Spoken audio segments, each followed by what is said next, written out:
YCDBSOYA. You can't do business sitting on your ass.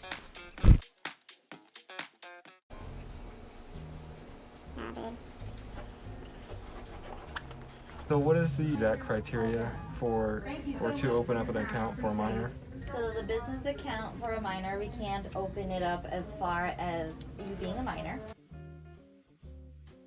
But once you become 18, we can go ahead and have you on the account. So we'll establish it with you having a parent or guardian on there first. And then when you become 18, then you can go ahead and be added to the account. Yes, we will need to reflect on Sunbiz that your parent or guardian will be on Sunbiz with your name.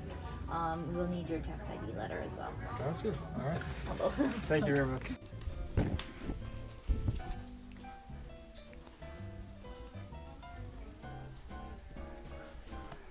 So I'm doing my TAM, SAM, and SOM. That's my total addressable market. My total, I wrote it down on here. I write shit on my computer. I did my TAM, SAM, and SOM. My TAM is my total addressable market, which is, for me, is the total amount of US social media users, which is around 244 million. And then once you have your TAM, you get your SAM, which is your serviceable available market, which is kind of the people you want to directly target for your customer base. And that would be, or it's your subset of your general market, which is your TAM. I know this all makes no sense, but bear with me. And my SAM, or I'm sorry, fuck, damn it, shit. Bleep. My TAM, Bleep. actually my TAM in the beginning is the total amount of, the total amount of smartphone users in the world, and that is 287 billion. For my SAM, that is the total amount of social media users in America, which is 244 million, which kind of, you're supposed to have a really drastically low SAM compared to your TAM. And my SOM is the total number of discussion-based forum users, which is based off of Reddit, Twitter, and Quora, as well as Medium, which is an online blog platform, which I'm still in the process of, but it's around 125 million. What this does is it kind of gives the investors kind of a realm of what they're dealing with market-wise, so they understand that they can put trust in you because they know that you have done the research in order to see if there's a market out there for your product, and if so, what market would that be. In terms of a business plan, I'm almost done, but the only thing I have to do is include this, and then I'll have a kind of a rough draft business plan that I can use for angel investors, and then I'll be good. I need to get the word out, so I decided to send out 75 letters. Don't you dare touch those envelopes. And kind of, I guess you'd say, indirectly investment proposals to the community around me. I think that will kind of help me relate to the community I'm around better, which might help me kind of form relationships with these houses around me. So we just spent about an hour driving around looking for certain addresses, and now I'm just looking up, going back and forth.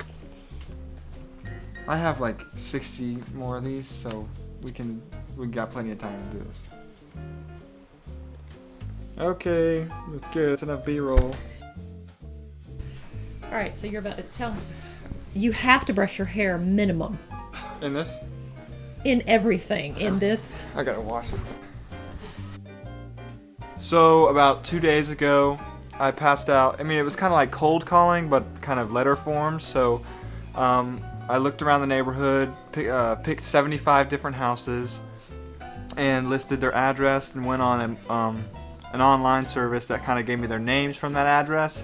And so I put the family names, and then I woke up around 5:30 with a friend of mine, and his name's Caden, and we went out and kind of passed those house to house in the morning. And we also, at the end of the letter, we put out a notice saying we were going to be at a coffee house near us, and we were going to be there around 1:30 for any questions or concerns anybody has. Obviously, we're going to think the worst, that no one's going to show up, but if someone shows up, that's just, I mean, that small percentage is still good. Anything helps. It is currently 1:46, January 17th. Our meeting was at 1:30 with our meet and greet, with our cold calling letters, and no one has showed up, but we knew that. We thought of the worst. Plan for the best. What do you have to say, Kate?